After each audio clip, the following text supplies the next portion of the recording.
Welcome to the According to Sources podcast. I'm your host, Andre Williams. We may be joined by Devin today. We may not be joined by Devin. He's having some difficulty logging into the chat.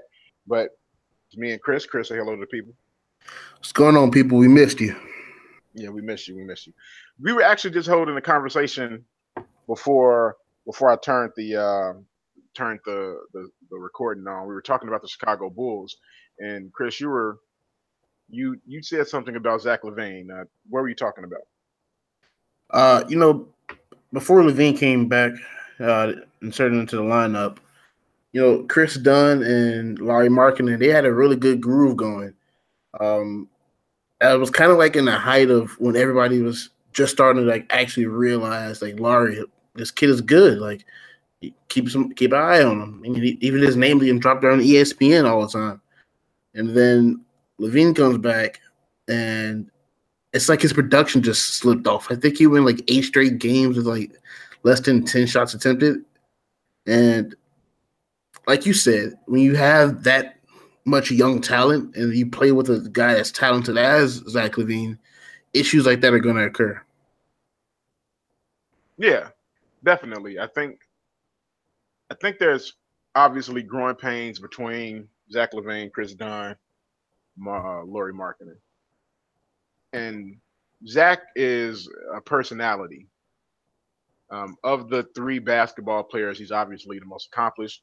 Obviously, that's not really saying much, but he's the most accomplished. He's the best basketball player of the three right now.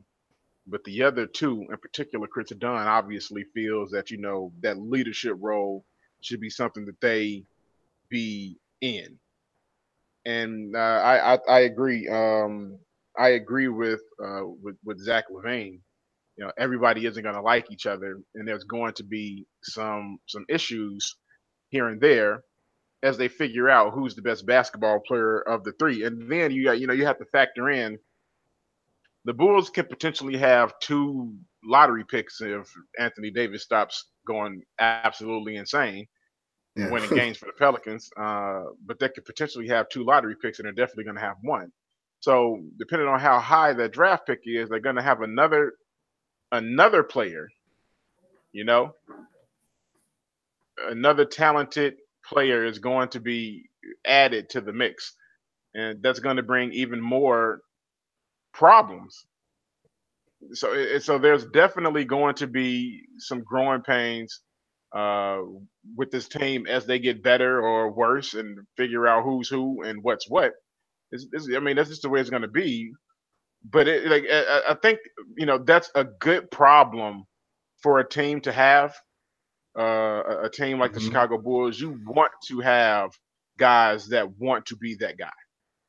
A lot of teams' problem is they don't have anybody that wants to be that guy. The Bulls have multiple guys that want to be that guy and can be that guy. So it's a good problem. It's a good problem to have. And I'm glad the Bulls have that problem. It could be a lot worse. We could be a number of other teams that don't have enough talent to be worth anything. The Bulls don't have that issue. The talent isn't the issue for the Chicago Bulls. I think time is. That's their Yeah, their biggest issue. I definitely agree with that, especially the point when you say time, because if you think about it, most of these guys really haven't played that much together, and they don't have that much. The nucleus of the Levine, Markkinen, Dunn. I'm not sure exactly how many games they played all together, but I know that it's not that much, and And it takes time. They'll gel, they'll learn each other's play styles more, but Larry's a power forward, and he's not as ball dominant as he will be later on in his career. So he needs people to give him shots. He can create his own shot, but he most of the time he needs someone to pass the ball to him, and that's not happening as much as it should. It's kind of like he's yeah, there's too forgotten many, out like you there said, in there's the too many 3 point games where arc. he takes 8 shots. That to me, that is egregious. I don't care if the Bulls win or lose the game. When a guy is as talented as he is, 8 shots just isn't enough. When you're trying to when you're trying to develop him, you know what I'm saying? Hmm. especially in a team where it's like it's not like the Bulls are the Warriors. Like they don't have a Steph Curry. You know what I'm saying? They don't have We do have a Clay. Steph Curry. We do, Yeah, Bobby Portis. man. If you don't get the hell out of here with that crap, I will kick you off this fucking podcast right now. Right now. Like I give you this. I'll give you this. Bobby is not the bum he once was, but still a fucking bum. Okay, now back to real talk. Yeah, I think you know, the issues are issues that haven't arisen yet because, like the guy said, the players are they're nice. They're nice guys, you know. So those issues haven't started yet, but as the Bulls get better, they will. But I brought up a player in the middle of this, even though this wasn't on our list of things to talk about. I brought up Anthony Davis. Anthony Davis. Now you posted something, and in the thread, and I didn't really bring it up. I didn't say anything about it because sometimes I just take a break from the thread. Sometimes I do that. But who was it? Was it Max? Was it Max Kellerman? Yeah, Max Kellerman said that I agree with most of what he said, but it's the latter part that just kind of ruffled my feathers a little bit. AD is probably one of the most underrated players in the league. Like he's top five talent worthy. Why he's not mentioned in that conversation, I don't know why. Um, his game, his offensive game it's it's not better than Kevin Durant's, but it definitely has more facets than Kevin Durant's. But Max Kellerman said Offensive that game or game in general? uh, Not I, offensive game, right? I think offensive. I can see that debate offensive game. Yeah, I can't see the offensive part of that. Kevin maybe Durant not. is Maybe not the probably ability the KD. greatest offensive weapon you have in the NBA. Maybe ever, Ever. just because of his ability to Yeah, handle the ball, how tall he 7 feet. is, ability to Yeah, but all of that. Max Kellerman said that going into next season, that AD will be the new king of the league, and these next 25 games we'll see AD take the crown from LeBron, and I'm just like, okay. One, AD hasn't won a playoff game, and No, he hasn't. the playoff series that he was in, they got swept by the Warriors. So you can't really like count that. But at the same time, you can. And there was someone else in the thread that was talking about you guys. You confuse team achievement with player achievements. Taking your team to the playoffs and winning playoff games is a player achievement. I mean, I he's a agree. star player of that team. There have been other players in the past and in the present that take their teams to the playoffs that are trash. Happens all the time. LeBron took the If you're going Cavs to to the be playoffs a a great bunch of times and they basketball were player, trash. you have to take your team to the playoffs. I agree. Yeah, Unfortunately for him, he's never really had a good enough team around him to make the playoffs in the West. Like in the Eastern Conference, oh, he dominant. yeah, it's a different story altogether because the Eastern Conference is what it is. Um, I think as far as what Max Kellerman said, right? Yeah, We'll talk about that. I don't think LeBron James is the best basketball player in the league anymore. And that's not a slap in the face to LeBron James. I think mm-hmm. a lot of times when we go through these conversations and we talk about best basketball player, right? If we say such and such guy isn't the best in the league anymore, it's like, oh my God, I can't believe you said that. But do you remember when it was like, I think it was a point in time when Kobe was, it was obvious that he was not the best basketball player in the league. It's like, these are things that just happen. It's not to say Yeah, LeBron is a bad basketball player, but they're just guys I think that are more effective and for their team in winning. It doesn't mean like offense. Offensively, LeBron is spectacular, but it's like mm-hmm. there's two sides of the court, and I think other guys are equally as good offensively or better and better defensively. So that to me, that like Kevin Durant, I think Kevin Durant is the best basketball player in the league right now because of what he brings offensively and defensively. That's just my personal opinion. Does that mean LeBron James is bad? Of No. course not. So, It's so the just it yeah, happens. yeah, it happens. So the idea that somebody will be better than him next year, like I think somebody is better than him right now. And I think if you put Anthony Davis in the Eastern Conference with the team that he has in New Orleans right now, hell, he's going to the finals a million times because who's beating who's beating this Anthony Davis in the Eastern Conference with that team? I mean, who's guarding him at 6'11" and shoots So like like a shooting guard? I mean, didn't he play point guard in high yeah, he was a school? point guard in high Yeah, school, and then he like grew 7 inches out of nowhere. overnight. So I do understand what Max Kellerman was getting at. Um, and I can understand, like I always say, I am one of the people that okay, you don't have to agree with it, but I Mm-hmm. don't think it's out of the realm of possibility for somebody to be better than LeBron. Just because the way that, athletics work, that there's going to become a point in time when someone is better than you. It happens to everybody. The only person I did not see it happen to is only like a few people. I didn't see it happen to Jordan because he retired but in his prime. He retired winning the championship, and when he came back, he was no longer in his prime. When he came Yeah, back, he wasn't the best player. it was And I did. that. It was that, and the fact that the league didn't really have the type of challenge for the number one spot like it does now, or it's had the last 10 years. There weren't Yeah, any real names that were like, oh, Kobe wasn't really Kobe when Jordan retired. he was young. Yeah, And I didn't see it happen to Barry Sanders because Barry left where he was still the best running back. Those are the only two man. players I've ever seen, get out while they still could, and still be good. Like Mm-hmm. those are the only two. But like and the same thing is happening to LeBron. There are basketball players that are better than him right now. You don't have to necessarily agree with it, and that's fine. But I don't think LeBron James is the best basketball player in the league anymore, and that's fine. He doesn't have to be. You know, Yeah. he doesn't have to be anymore. So I don't think it was. I don't think that he was completely insane. Like, man, he's out of his mind and thinking that somebody's gonna be better than LeBron James, or that he thinks Anthony Davis is better than LeBron James. Anthony Davis is better than LeBron James right now. He's better than him right now. As a talent, as a basketball player, he's better because he does more.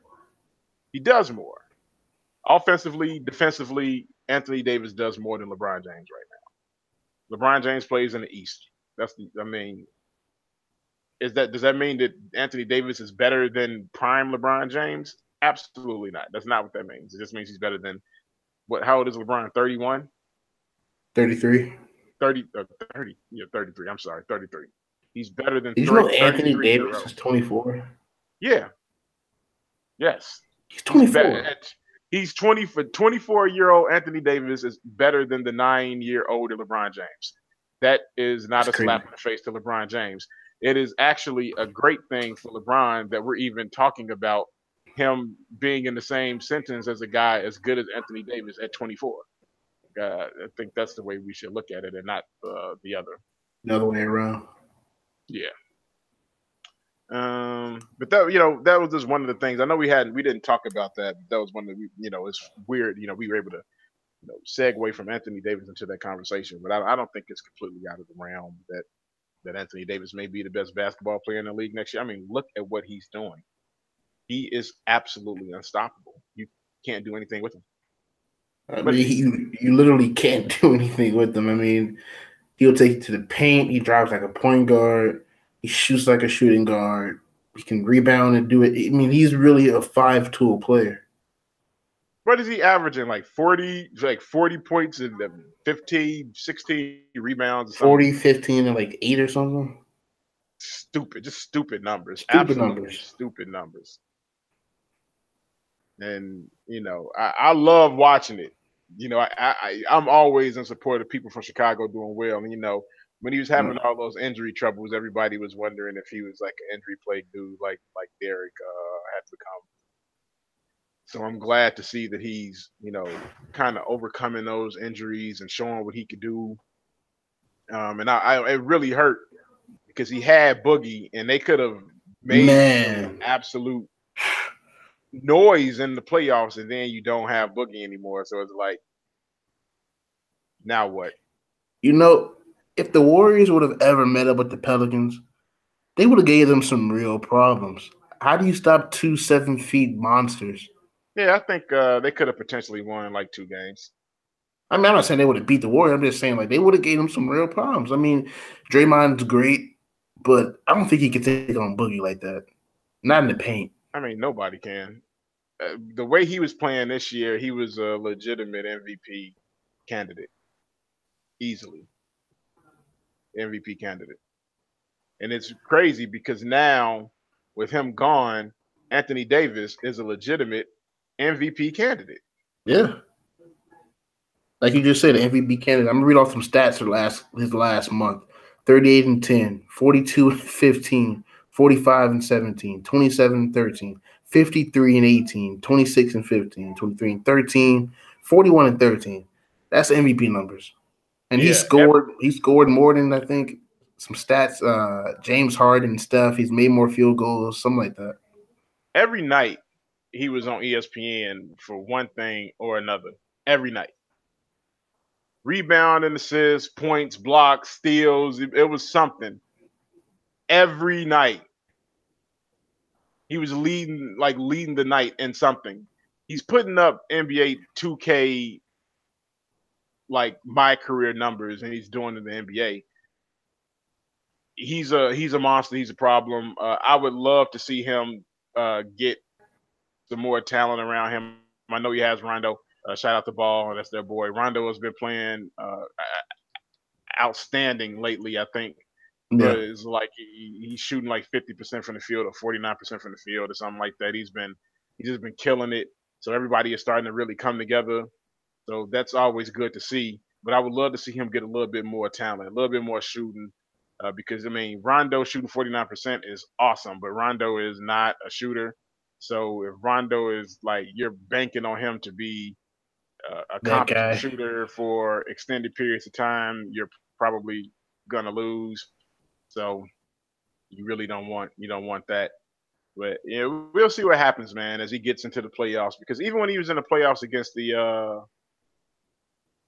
Warriors, the team wasn't good, but Anthony Davis was still doing his thing. I think the Warriors ended up having to Steph ended up having to hit a corner three in one of them games. I think it was like game 2 or something like that. He hit a three and got fouled or something like that to Yeah, I end remember up that winning the play. game because the Pelicans were giving them a little bit of go.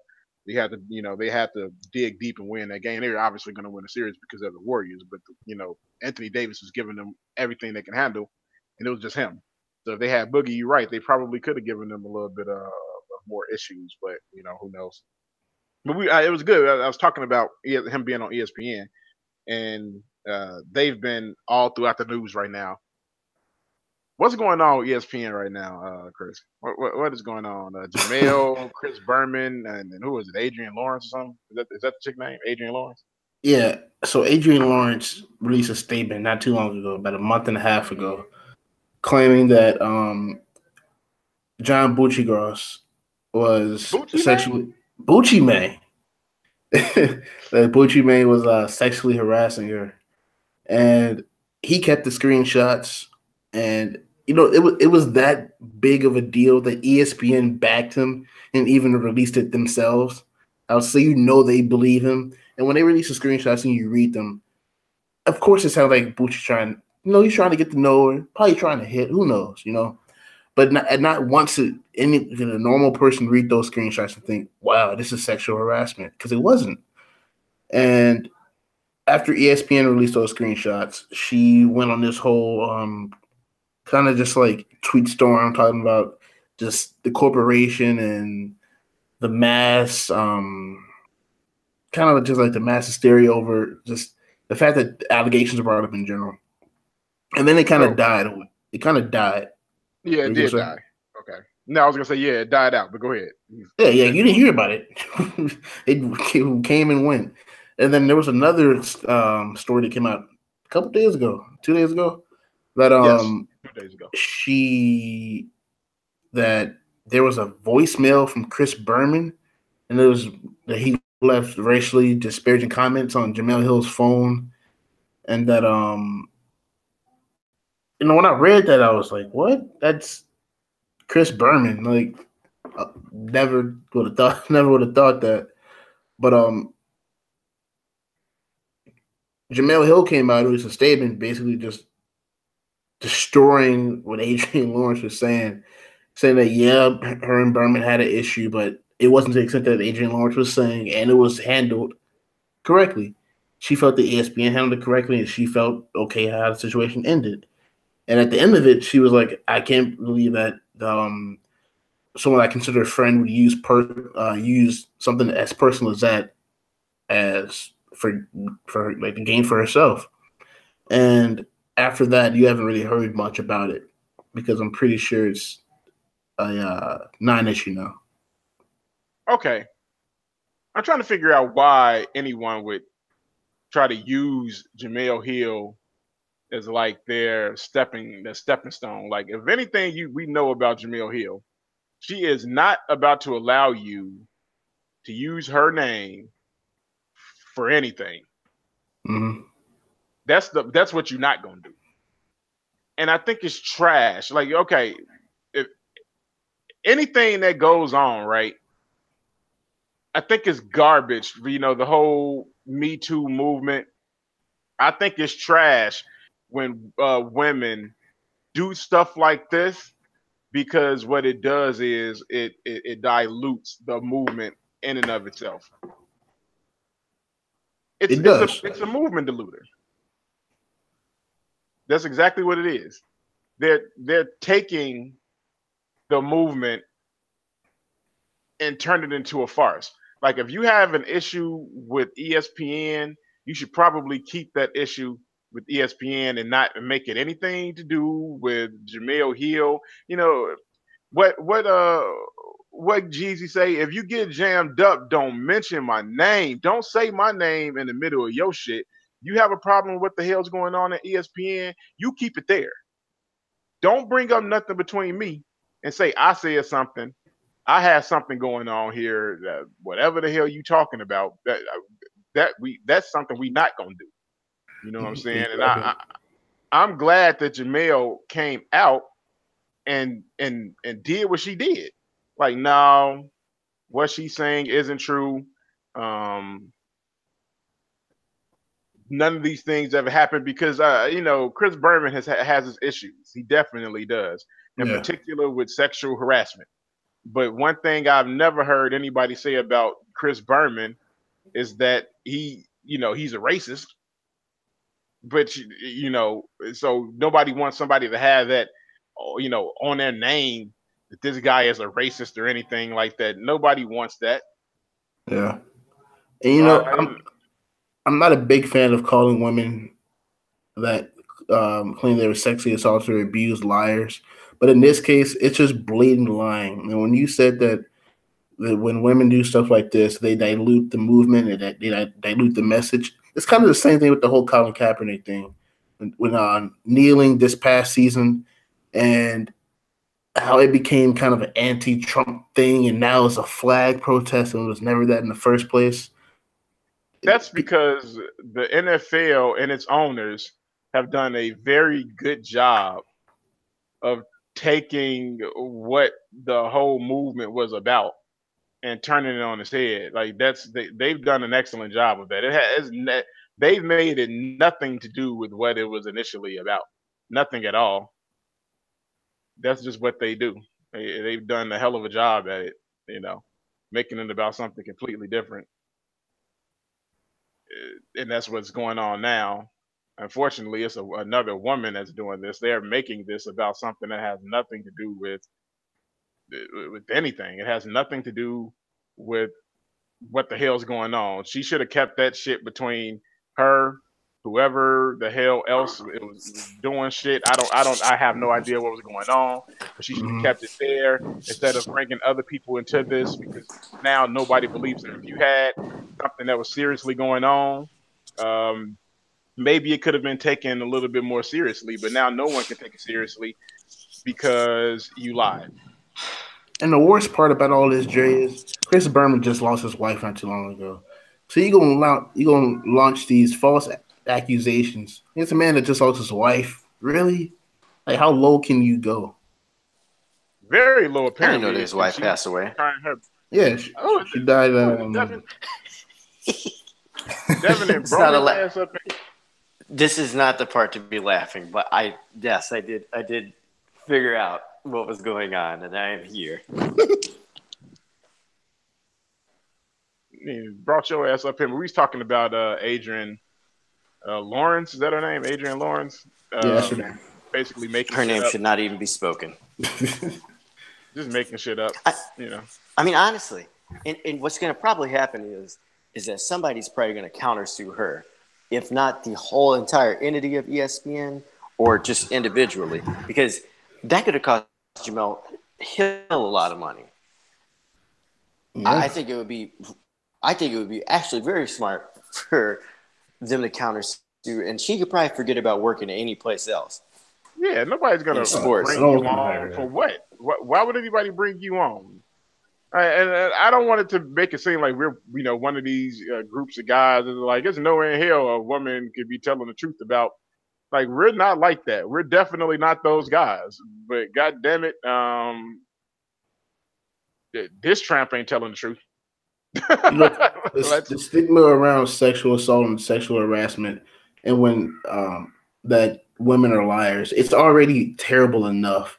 But when you have women that are openly lying for financial gain and whatever type of gain there is to get from it, it's sad because there's actual victims out here suffering from what's happening, and they don't have a voice. And this is their second time being caught lying about the same thing. Like we said, when you start doing these types of things, it dilutes everything. Everything gets diluted. More women, a woman can come out and nobody will believe her because you lied about something that you had it was no reason for you to lie about it. If you were harassed, you were harassed, and and if you said you were, it will come out. The whole movement now is about making sure that women are safe and protected. Like, that's the whole Me Too movement. That's what it's all about, right? Mm-hmm. So if something happened, it will come out and it will be in your benefit. But if you lie about it, then hell no, nobody's gonna believe you. Nobody cares anymore. And she definitely lied. And then she decided to bring somebody else's name into it for some odd reason. And Jamel Hill of all goddamn people. All people. Now I was telling Chris, she's not here for you to use her. And like I said earlier, there was a situation between Berman and Jamel Hill, but she said that it ended amicably and it was handled well by ESPN. And that's like, imagine me telling my best friend like something was going on with me, and then he uses that to try to gain from it. Like, that's sad. Like, it's real desperation. Very.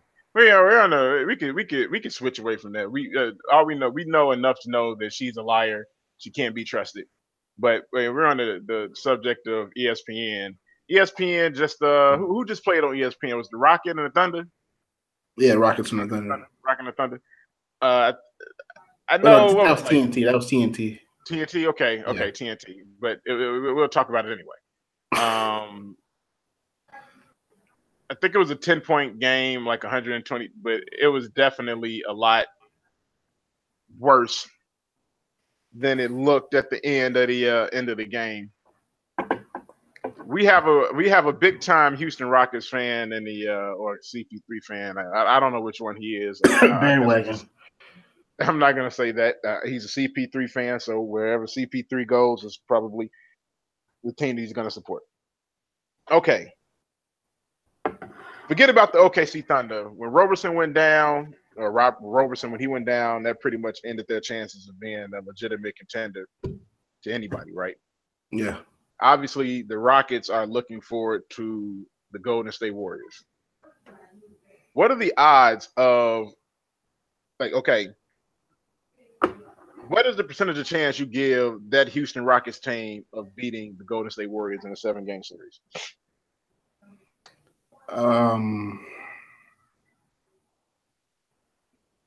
This is everybody like fully healthy, right? Everybody fully healthy. Yeah, everything is good to go. I give them about 25, maybe 30%. Devin? Oh, Devin's on mute. I think I'm good with 25 or 30% too. And I don't think that's once again, this is like that's not a knock on the Houston Rockets. The Houston Rockets are a really, really, really good basketball team.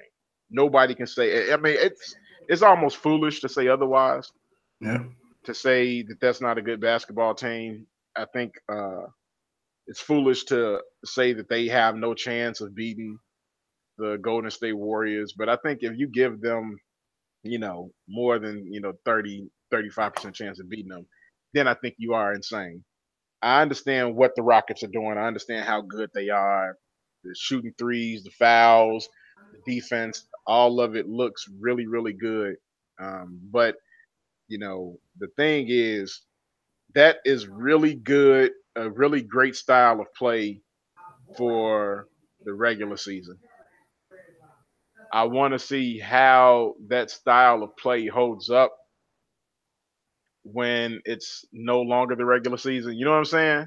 Yeah. When the game slows down a little bit, when everybody knows you're running this play, um, you want to do this option off of that play, when everybody knows it. I want to see how they hold up under that pressure because we've seen the Golden State Warriors hold up under that pressure.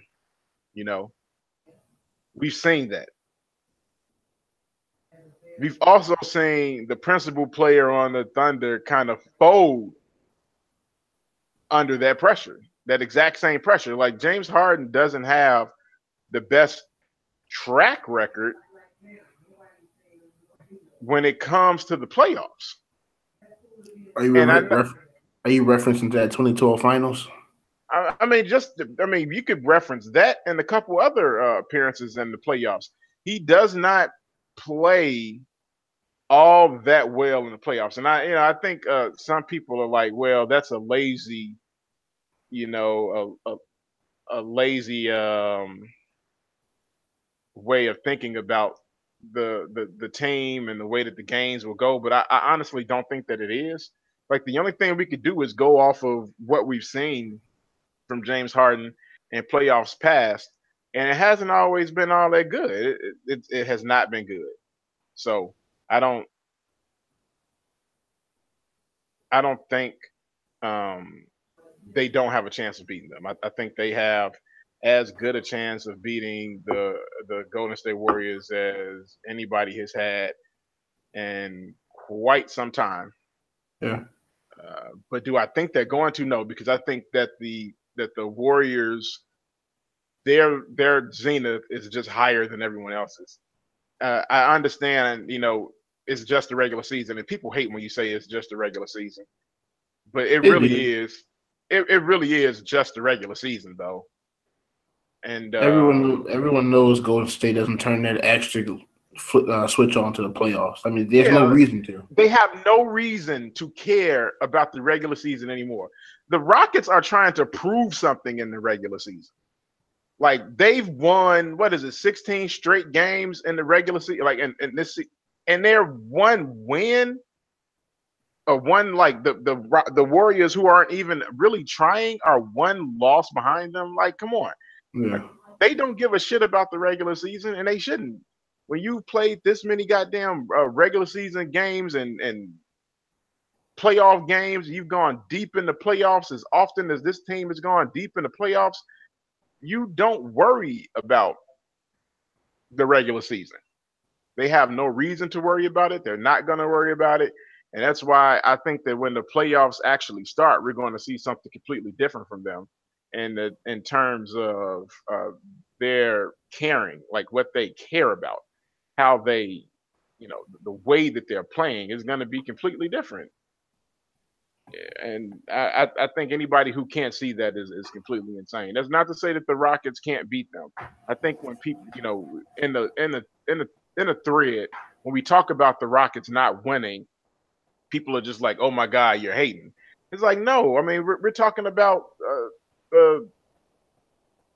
defending champions. It's a two-time championship winning team. Like, why should I just assume that some team is just going to beat them? I don't understand why I'm supposed to just assume that. Like, that's just the assumption. I'm supposed to just come to the conclusion that this Rockets team is just going to beat them. I don't get that. What is it about that, Chris? That if you just don't say that the Rockets are better and that the Rockets can beat them, that you're just hating. What is that? I think it's just fatigue of the Warriors being as great as they are. That's really what it boils down to. People are ready to see David fall, Goliath.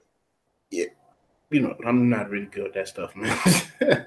uh, See David beat Goliath. I mean, the Warriors have been so dominant over the past 4 years. Just deep playoff run after deep playoff run after deep playoff run. People get tired of that, and I agree. understand. I understand why. I mean, you get tired of seeing Cavs Warriors. I don't know about the Cavs making it out of the East. I mean, it might happen. It may not. Right now, it's 50-50. Yeah. But if they do, I'm not going to watch the finals. It's the Cavs. You're going to watch the finals. Shut up. You're going to watch it. We want to see if LeBron is going to beat them. Because exactly. you don't like the Warriors. So, of course, you're going to watch. You want to see if LeBron can beat them. And now there's a team out in the West that finally has enough to compete with Golden State. And now they're just automatically crowned. I mean, that's not how it works. Thank you. And that's not how things work. If you look at the lineups for both teams, there's so many holes that just benefit the Warriors. It's crazy. Like, Chris Paul is 6 feet. Steph is 6'3". Last time I checked, 3 inches of height makes a big difference. It does, or at least it should. And every time Steph, go ahead. Every time they play, Chris Paul's barbecue chicken. You can't stop Steph's shot. It's impossible. I also want to see how an entire 82 game season of isolation from one guy, his isolation points and his isolation percentages are historical at this point. He's reaching. I think I read a stat where James Harden is shooting more free throws than anybody in history that was not intentionally fouled. So, how can this be sustained over an 82 game season and the playoffs? It's yet to be seen because I don't think we've ever seen anything like it. We've never seen anything like what James Harden is doing this season and what the Rockets are doing as a collective as well. This is a new thing. I don't know how it plays out, in particular against a team like Golden State, where they have 3 guys that at any given moment can just go clean the hell off and can also play. Then they have 3 guys that are really good defensively. They actually have 4 guys that can go off because Draymond has shown that in playoff situations in the finals, I mean, he could put up a 30-point game. He's just that good. We're gonna have to wait and see, but I don't think it's a slap in Houston's face if I say I don't think they're going to win.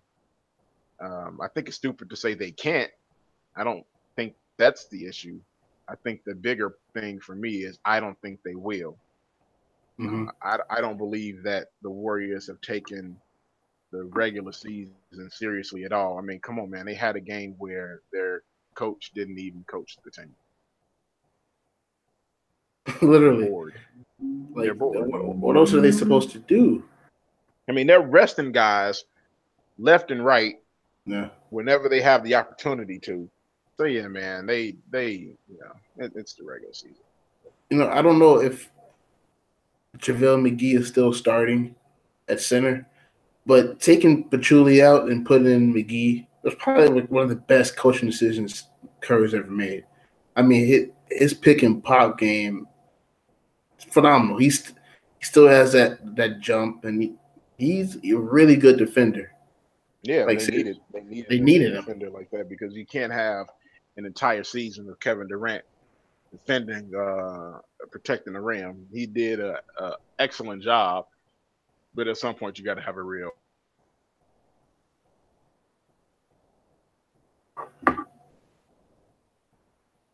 What happened with the Bulls earlier this week? The NBA did something with them. What did they do? So the Bulls were sitting Justin Holiday and Oh no, Justin Robin Holiday. Lopez. And Robin Lopez could actually help them win some games, but Yeah, I think Nwaba might actually be better than Justin Holiday. So, you think so? man, Justin Holiday is trash. Okay, Oh, you really just say that. Justin Holiday is That man trash. was on fire from 3-point shot today. I mean, the sun shines on the dog's ass every now and then, Chris. Does it not? Did I lie? You're right. Does the sun not shine on the dog's ass every It now and does. then? 14 points in 17 minutes, 4 for 4 from 3. It's not bad. You keep him. Why is Antonio Blakely not playing though? I mean, I'm trying to figure that out. They said they were going to bring him up pretty soon, so we're probably going to get him at some point. But how does the league tell a team what they like the players that they should that they should be rested and who they is? That is hilarious to me actually. That they can tell them you can't rest these guys, you got to play them. That's a new thing, right? That just started this year, didn't it? The first time I really heard about that happening on a major scale was when Pop kept resting Tim Duncan and Tony Parker. Those couple times, and was that in Miami? When LeBron was in Miami. Yeah, but even still, they didn't tell them that they couldn't. Yeah, they just told them like, stop doing it. Like, because that was like nationally televised games. Those nationally televised games. They're telling the Bulls to stop resting guys. Period. If they're healthy. I think the first time I'd seen that be a thing was last year with the Suns. The Suns were resting guys, and the league told them, "No, dog. Y'all better play your players." I think the league is just kind of overreacting when it comes to the whole tanking thing, because I guess they want to preserve the integrity of the game. But there's no reason to. Everyone knows everybody is tanking. It's common knowledge. You don't have to go overboard with it. Everybody knows it's happening. Everyone's trying to do their best to cover it up to make it sound like it's not tanking. But whether you're resting players to quote unquote see what you have, I mean, just come out and just say it. I mean, what's wrong with that? It's the last year you're going to be. They want to give the false illusion that this is more than just a game when we all know that it's a game. Yeah, and nobody believes that these dudes out, especially when it comes to tanking. Like then it becomes a business. These are teams that are trying to get better, and they've created a situation where the only way you can get better is by losing. Now I'm glad that they're changing things like that. That's great. It was the smartest thing for them to do. But sooner or later, teams are going to find a way around that too, because this is the way that it goes. They're going to find a way to cheat that system. You had Hinkie, had his team losing for 4 years, 5 years, 5 years, to finally become good. So I think there's going to be something similar to that now. Maybe not the exact same thing, but it's going to be something similar to it in the future. They'll figure out a way to do it. But I just thought it was funny how the Bulls were reprimanded for, resting players because they were tanking, and it was obvious that they were tanking. I just found that hilarious. I don't know what the hell else we had on here. When it comes to the whole tanking part, I really think that Mark Cuban ruined it for everybody. when this Mark dumbass Cuban. just came out and said, Oh, he's doing all that goddamn talking. You right. like, you ruined it for everybody. Everybody knows we're tanking. That's like shining a light in the dark corner where you know there's something going on, but you try to prove it anyways. Like, we know what's happening. You ain't got to say nothing. Close your mouth. He was definitely doing all that damn complaining. I forgot. You know, it's funny. I've forgotten all about that, but you're right. He was doing a whole bunch of goddamn complaining, and then now this is one of the rules. But I really think it was the Suns because they were already a really bad damn team, and Yeah. they were resting their semi good players last year, and I think the league was just like, you know what, that's enough. That's it. We're done. We're going to implement the rules, and I think the Bulls are the first team that's been, slapped on the hand because of it.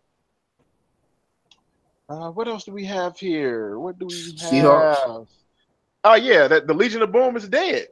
It, last season I really didn't want to admit it. I was like, Sherman, he'll come back. It's not that big of a deal, but he's 30. He's a cornerback. He tore his And Achilles, right? yeah, he tore his Achilles. Yeah, that's no good. Take it from a survivor of the torn Achilles. It's a hard one to come back from. And you're right. He's 30, cornerback, has to backpedal a lot, has to switch directions very quickly. These are all things that when that Achilles snaps, it's difficult to do that, man. I don't know. I don't I don't even know how to explain it to people when your Achilles snaps, like how it feels. I guess the best way to explain it is imagine standing on a flat surface and then imagine that surface being elevated like 45 degrees. That's what it felt like when my Achilles snapped. And it didn't really hurt. I heard a pop, and then it felt like I was standing on a hill and I couldn't put any pressure down on my left leg anymore. That's what it was. And now like it's healed. You know, mine didn't snap completely, so it was a little piece left. So it was either I could have the surgery to have them do whatever it is they do during that surgery, or I could just let it heal on its own. And me being who I am, I just let it heal. So it's back, like it's completely back. It's healed 100%. But they're just like there's some things, man, that I definitely feel the problems on, and I can only imagine how it is for a supreme athlete when you have, you're used to being able to cut a certain way, or move a certain way, or get to a place in a certain time, and you're pushing off of that. Like I don't even want to go and play basketball because that's where I did it. I did it playing pickup basketball at a YMCA, and I don't even want to go and play basketball because I'm still afraid. And I like this. My Achilles is stronger now than it was before, but even with it being stronger, it's like I am afraid that something bad is going to happen again, and I am worried. I'm worried. So I can only imagine how it is for actual athletes when it comes to these injuries. Uh, I don't envy having to come back from that as an athlete because it was difficult enough knowing that the only thing I'm trying to do is walk. They're trying to do a hell of a lot more than just walk. Exactly. So it's Like Paul George's injury, you saw something that devastating when it happened. I was like, wow. Like people were saying, like, I don't know if he can ever be the same guy again. And look at him now. I mean, he's probably had the best defensive season for his position this season. I I mean, think he's been broken bones are easier to come back from because a broken bone, the bone is going to heal and that's just it. yeah. When you have a torn ligament or tendon or something like that, those things are a lot trickier because you don't know how your body's going to react to that. You have no clue. It's a hard thing to gauge, like what's going to happen. So, once that happened, like when it happened to Kobe, I knew Kobe was over. I knew the Kobe Yeah. experience was dead. Came and shot 2 free throws and then went out the game like a Like, G. yeah, well, he's Kobe, but I knew his career was over when that happened. He was in his 30s. It was over at that point, and I had a feeling that it was over for Richard Sherman too. It's just a hard thing to come back from. Like I said, just walking again was difficult for me. So what the hell is going to happen to this dude when he has to try to backpedal? It's Yeah. hard. I've never seen anybody come back from it relatively close to the basketball player that they were. I think the only person I could think that came close was Neek. Dominique was pretty good when he came back from his. I think what did he went to the Spurs. I think he's playing for the Spurs, and he's pretty good. I think he was averaging like 20 or 25 points a game. Never seen anybody do that before coming off of an Achilles. So Neek was the only person I've seen, and that was about it. What we got going? What's the last thing we got going on in this podcast? Devin jumped up in here and didn't say nothing. He just in the podcast. We want to talk about the fight. Did you see the fight? No, I didn't, but I saw the highlights, and Deontay Wilder was being Deontay Wilder. I heard. Man, he should have lost that fight. I don't know how he did not lose that fight.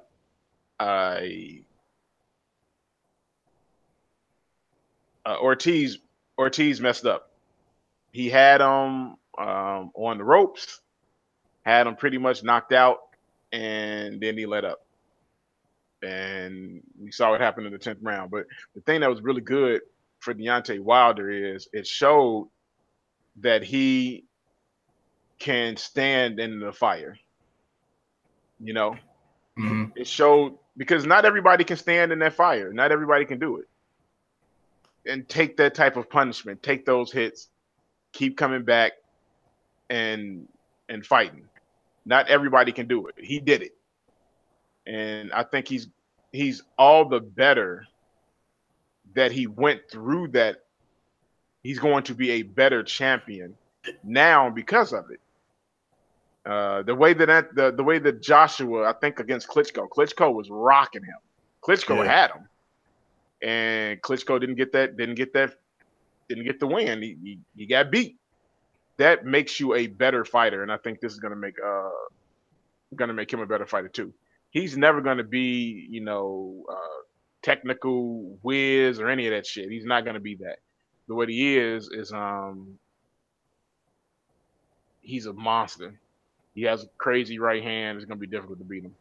I can't wait to see him and Joshua in the ring together because one of them might die.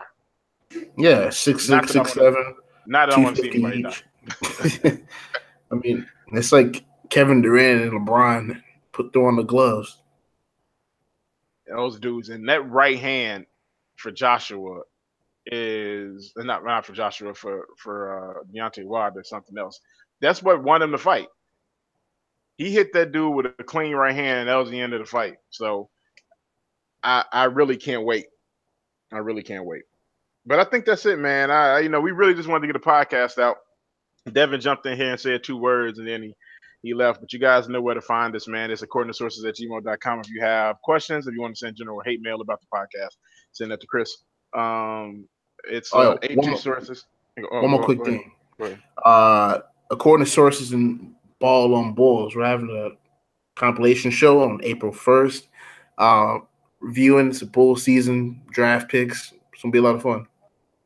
Yeah, and I'm doing Ball this Saturday, so it's gonna be a lot of crossovers between According to Sources and Ball Sports pretty soon. So you guys look forward to that. But yes, that is it. According to Sources at gmail.com for hate mail for Chris and love mail for me. A2 Sources on Twitter, According to Sources on Facebook. We're part of the ETMF Podcast Network. You can go there and find the podcast about anything that you want to look at. So do that. Rate us on iTunes, Stitcher, Google Play, WGCI, 102.7 now. Anywhere you get your podcast, please rate us on that. So that's it for me. Chris, Devin, he's somewhere. This is According to Sources. We out. Peace.